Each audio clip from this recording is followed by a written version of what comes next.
So, as many of you already know, I'm Elizabeth, or Liz, but most of you have seen me on Facebook as Elikapeka Torres, which is my Hawaiian name. Firstly, I want to thank each and every one of you from the depths of my heart for coming out today, even with rescheduling issues. I am honored to have been one of the hosts alongside with my best friend Jessica Garcia, who is a resident of Barrington, and to a newly very good friend, Mel Bynum. I am not part of an organization, but this entire movement means everything to me. It is about my family, it is about my friends, it is about my life, and it is about humanity and the future. I came into this life, into this world, multiracial because of the love of my parents. My father is of Native Hawaiian descent, Puerto Rican, Cuban, and Portuguese, whereas my mother was Irish. My closest relatives and loved ones are Black and people of color, and this is why I am here today. But why Barrington? My best friend moved here about 5 years ago, and even though I warned her about the racism that does exist, she insisted on coming here because she wanted her biracial child to have a better life, and because of the school system. She wanted to put on this event, and due to the fact that I recently hosted an event similar to this in Providence, I was absolutely going to help her 100%. While planning this, several events have occurred here in Barrington and the surrounding areas, but I will not speak upon them because they are already being dealt with. But it gave us more reason to come to Barrington. I have attended several protests prior to the one I hosted in Providence, and I know I was called to do more than just attend. I wanted to organize and have people's voices be heard, including my own. One voice can make a difference, and I am learning about that more each day. The more I interact with others and the more people I meet, such beautiful individuals fighting for this movement for Black lives. I am also a nurse.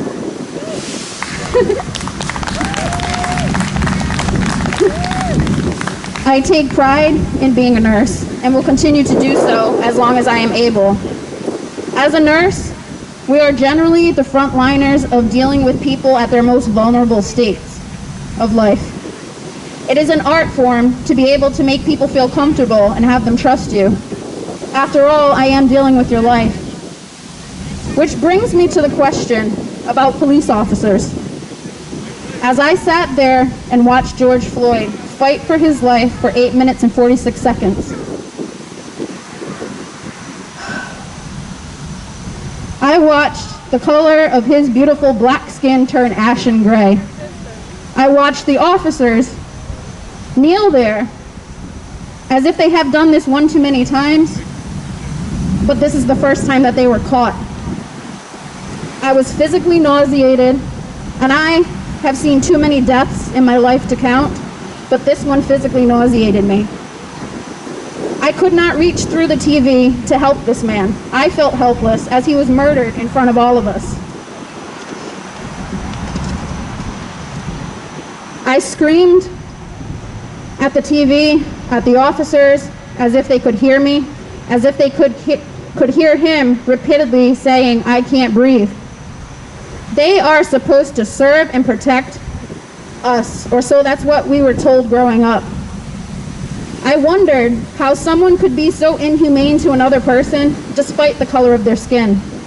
As a nurse, I am disgusted and embarrassed to speak of those EMTs that also arrived on the scene, because they are first responders and did absolutely nothing to help him.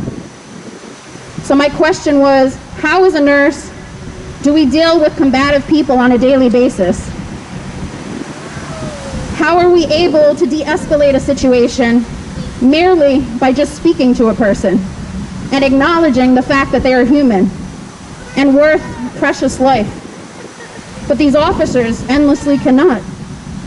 I do not understand this, and Floyd was not the first, and he is certainly not the last.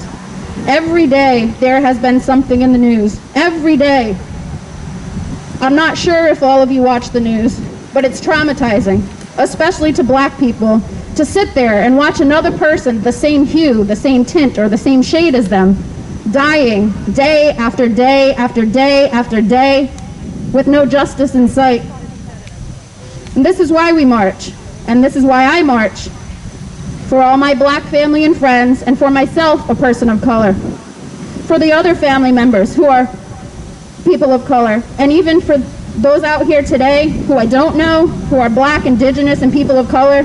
I march for you, and I will advocate for you like I have done my entire life. I will do this one way or another while I'm either working or off duty.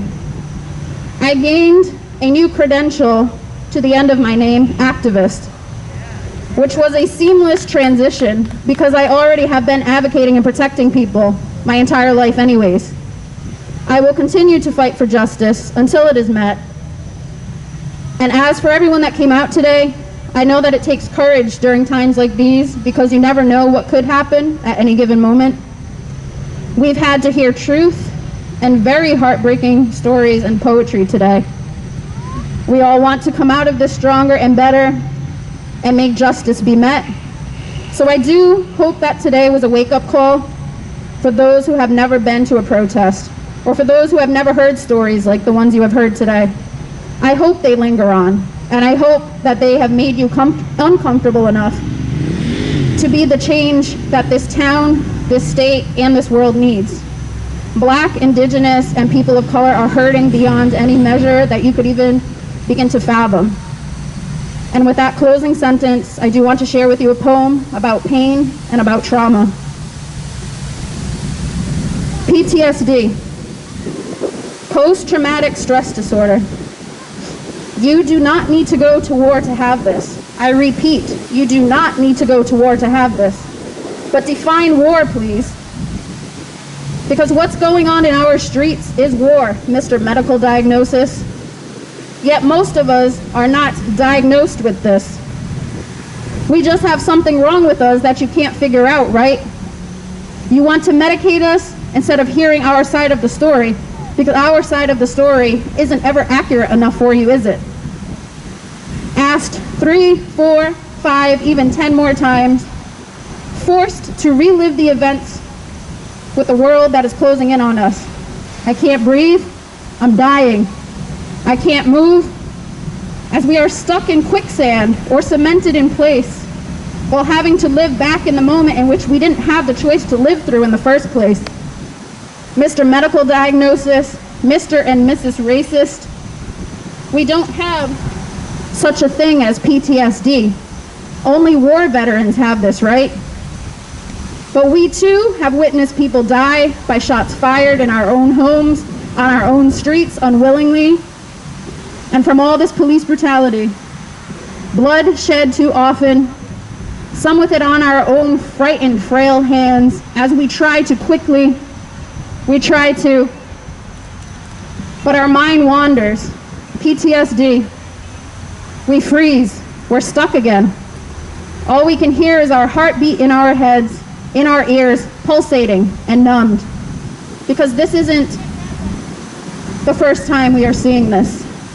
We shake ourselves back into reality because we want to save our loved ones.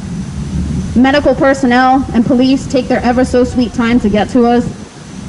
Oh, they took a wrong turn or just didn't want to deal with us today. Because it's too often. Every single time we hear gunshots or hear those sirens, the flashing lights, what do you think occurs in our brains too, Mr. Officer? We carry on with our heavy hearts for the number of infinite kings and queens, young and old, who have been taken from us from yet another gunshot wound. But we're okay, you say. PTSD.